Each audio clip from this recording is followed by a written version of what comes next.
Maraming salamat po, kapatid, sa pagkanuhan. Ngayon pinadako po tayo para sa balitaan. Dahil po ibalitaan natin sa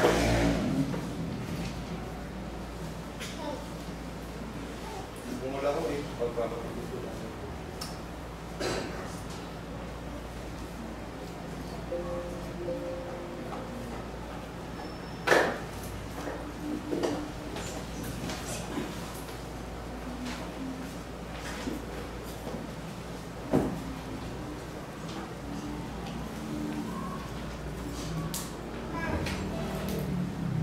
Atin po awitin ayon sa pagkasuling sa ayat at kumayon ng iba na si Remember para po sa I am resolved no longer to linger. Ready? Sing. I am resolved no longer to linger, charmed by the words delight. Things that are higher, things that are nobler, there have allured my sight.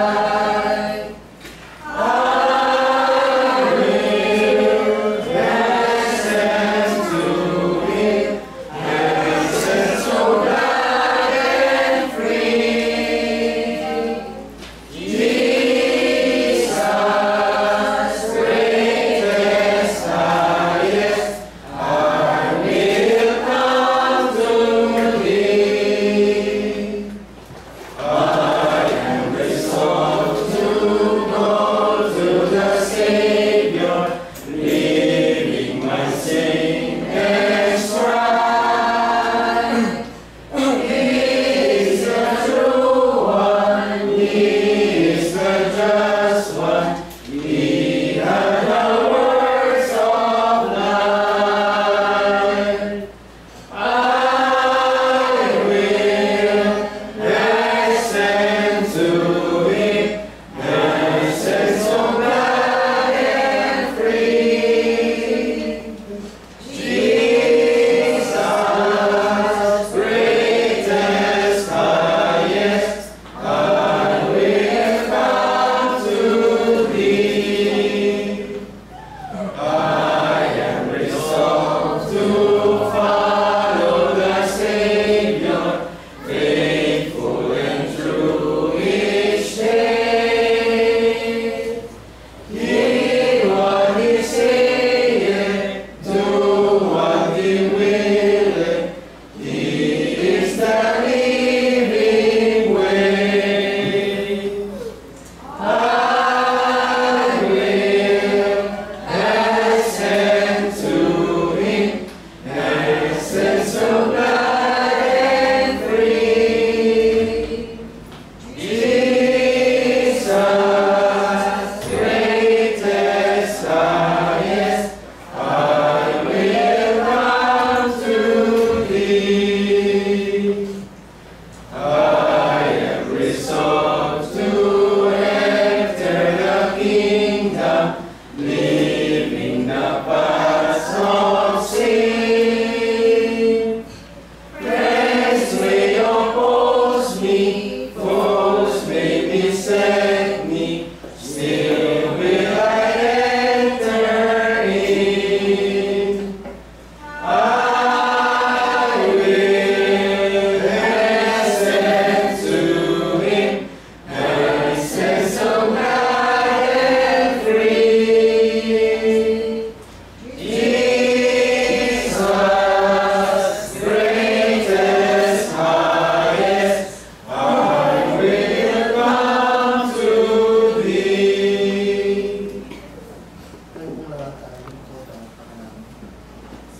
O Diyos sa mga dakila, panala, ibang kapangyarihan sa lahat, bawat isa po sa amin sa oras na ito, ang taos puso ang pagpapasalamat, at minsan pa ay pinakalood mo ang buhay at kalakasan, upang aming magampanan ng Panginoon ang pinakalimot nating araw na ito sa iyong harapan, na ikaw ay purihin at pakilala sa mataas na asang Panginoon.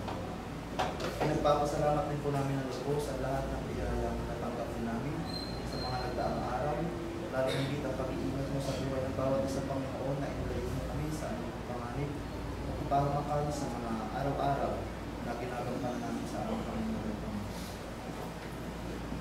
Sa umagang ito, Panginoon, ay nagpapasalamat kami sa salita mo na aming narinig mula sa mga lalaking ginamit mo sa aming harapan upang maipadalo yung inyong mga salita. Nawa ay magbigay ito, Panginoon, ng kalipanagan sa aming puso at isipan, na kami ay manatiling matatag sa aming mga pananampalataya at gampanan ang layunin po namin ng iyong mga salita at panghawakan at ipalaganap sa iba't ibang laban ng mundo. Humingi po kami ng kapatawaran sa lahat ng pagkakasala at pagkukulang na aming nagagawa, Diyos. Maging ito man po ay sa isip, sa salita at sa gawa. Batid po namin nalalaman, Panginoon, na sino nga sa amin ang hindi makakapagtago sa iyong harapan sa lahat ng mga pagkakasala na aming nagagawa. Nawa ay maging karapat-dapat pa rin po kami sa kapatawaran at sa iyong harapan. Dinadalangan po namin, Panginoon, sa umagang ito na kung ang bawat isa po sa amin na nakakitaan mo na mas napapalapit sa puso na makagawa ng kasalanan, Panginoon, tulungan mo kami na ipadama ang iyong pagmamahal at ibig upang kami ay inalayo sa paggawa ng mga ibang gawain o Diyos. Kami na mga pinangingitaan ng pananampalataya o Diyos ay tulungan mo na magsumiklab muli ang aming pananampalataya na maranasan namin, Panginoon, ang iyong pag-ibig sa lahat ng pagkakataon upang kami ay hindi madala sa puso sa paggawa ng makamundong mga gawa ng Panginoon. Pinadalangin po namin sa lahat ng aming mga suliranin na pagdaraanan pa ay patataginawa kami ng iyong pag-ibig at pagmamahal na ang bawat isa sa aming Panginoon na iyong bigisin ng iyong banal na loob upang kami ay magpatuloy sa paggawa ng kabutihan at gamitin mo kami, Panginoon, sa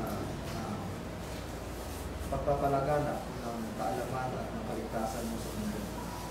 Sa mga kapatid po namin na hindi namin nakasama sa oras na ito, sa anupan pong kadalilanan, tulungan mo sila, Panginoon, na kung sila ay nasa palig ng karamdaman na pagalingin mo sila, nawa ay kasama po namin sila sa mga susunod na pagkakataon na nagpupuyat ng pagkasalanan sa iyo.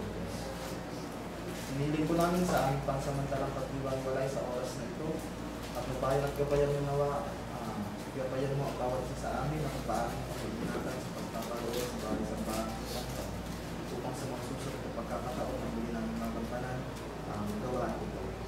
Sa mga susunod na araw at linggo, O Diyos, ay tulungan mo kami sa lahat ng aming mga pangailangan pisikal.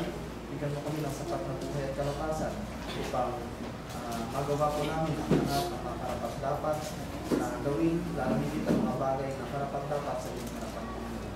Umaasa kami kanina na ng palataya, O Diyos, ng lahat ng aming mga dalangin na ito ay parating sa iyong paanan. Sapagkat ang lahat po ng ito ay aming nadalangin, pinagpapasalamat at hinihiling sa tanging pangalan ni Jesus na